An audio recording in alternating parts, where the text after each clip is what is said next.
ભાઈ તારું નામ શું છે? તારું નામ બોલ. તારું નામ નથી? કઈથી આવે છે ભાઈ? કઈથી આવો તું ભાઈ? કઈથી આવે છે? बड़ौदा। કઈથી? बड़ौदा। કમ આવે છે? रखड़ने है और किसके लिए आए भाई? देखो जगह देखो, आगे देखो कितनी मस्त એ जगह। જગ્યામાં પાણી છે બધું. जाओ तो सही आगे पानी के अंदर। પાણીમાં ડૂબી મળવાનું આપણે. હા ભાઈ શું કરે છે આગળ? ભાઈ કઈથી આવ્યા તમે? ઓ ભાઈ, ઓ ભાઈ. ભાઈ ભાઈ કરતા. નમસ્તે દોસ્તો, સવારના 4 વાગ્યા છે. હું નીકળ્યો છું ફરવા માટે. આજે રવિવારનો દિવસ છે એટલે મજાનો દિવસ છે અને ફરવાનો દિવસ છે એટલે આપણે ફરવું પડે. તો દોસ્તો હું અને મારો મિત્ર અને બીજો એક મિત્ર, અમે 3 મિત્રો જઈને આજે ફરવા માટે નીકળ્યા છે. અને મસ્તી મજા કરવાની છે અને એક મસ્ત જગ્યાએ આપણે ફરવા જવાનું છે આજે.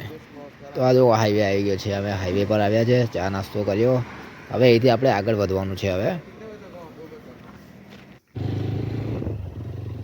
તો જો દોસ્તો હવે આપણે પહોંચી ગયા છે આપણી મંજિલ સુધી અને આગળ આજુબાજુ ખૂબ જ સરસ આજુબાજુ હરિયાળું વરિયાળું વાતાવરણ છે. તો ચલો મિત્રો, હવે તમને આ સ્થળ વિશે હું ડિટેલમાં જાણકારી આપી દઉં.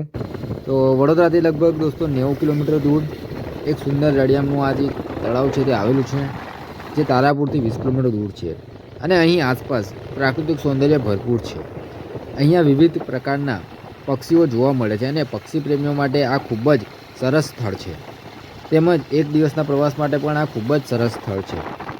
આ તળાવમાં એક નાનો ટાપુ પણ આવેલો છે, જે ટાપુ પર લોકો વસે પણ છે અને અહીંયા આપણે બોટિંગની પણ સુવિધા છે, એટલે આપણે બોટિંગ પણ કરી શકીએ છીએ. અને બીજું કે આપણે જે ટાપુ છે તે ટાપુ પર વીજળીની સુવિધા છે, એટલે આપણે ત્યાં આગળ નાઇટ સ્ટે કરવો હોય તો પણ કરી શકીએ છીએ. તો જો આ દોસ્તો બોર્ડ તમે જોયું છે. અહીંથી આપણે અંદર આગળ તરફ જવાનું છે એટલે આપણને આપણું જે લેક છે તે આપણે આવી જશે. તો આજુબાજુના જે વૃક્ષો છે મિત્રો અને આ જે જગ્યા છે ત્યાં આગળ ફોટોગ્રાફી માટે ખૂબ જ સરસ એક જગ્યા આપણને મળી આવી છે.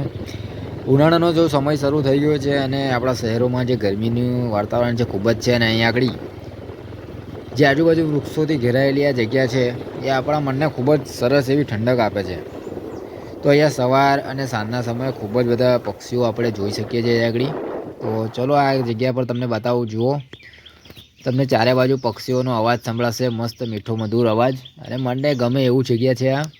તો તમારે જો આ જગ્યા પર આવવું હોય અને આવવાનો તમે પ્રયત્ન કરતા હોય યા વિચારતા હોય તો ચોક્કસ આવવું જોઈએ અને આ જગ્યાએ તમે આનંદ લેવો જોઈએ, મસ્તી મજા કરવી જોઈએ અને જીવનને આનંદથી જીવવું જોઈએ. કીધું તું लेफ्ट साइड में હા હા દીખા. તો અહીંયા આગળ આ વૃક્ષ ઉપર દેખો તમે 15થી 20થી પણ વધુ પણ માળાઓ જોવા રહ્યા છે. અહીંયા આગળ લગભગ જેટલા પણ વૃક્ષો છે ને દરેક વૃક્ષ પર કમસે કમ 10-10, 15-15 પક્ષીઓના માળા છે. અને આ એકદમ ઘનેરું એકદમ જંગલ જેવું તમે જોઈ રહ્યા છો અહીંયા આગળ. તો ખૂબ જ પક્ષીઓ અહીંયા આગળ આસપાસ છે અને વાંદરાઓ પણ છે અહીંયા આગળ. અને મસ્ત એવી જગ્યા છે આ. એકદમ ઘનેરું જંગલ છે આજુબાજુમાં અને સામે ખૂબ જ મોટું તળાવ છે. તળાવની વચ્ચે એક ટાપુ છે.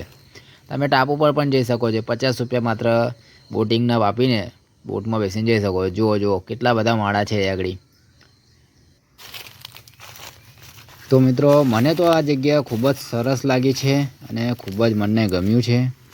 જો તમને પણ આ વિડીયો ગમ્યો હોય અને આ જગ્યા પર આવવાના હોય તો આ વિડીયોને જરાક લાઈક પણ કરી દેજો. જો વિડીયો તમે જોયો જ છે અને આ વિશે વધારે જાણકારી જોઈએ છે તો પછી આપણા ચેનલને સબસ્ક્રાઈબ પણ કરી લેજો, જેથી અમને પણ આનંદ મળે અને તમને પણ આનંદ મળે. તો આપણે મળીશું હવે આવા બીજા કોઈક નવા વિડીયોમાં. ત્યાં સુધી આપણે જય હિન્દ.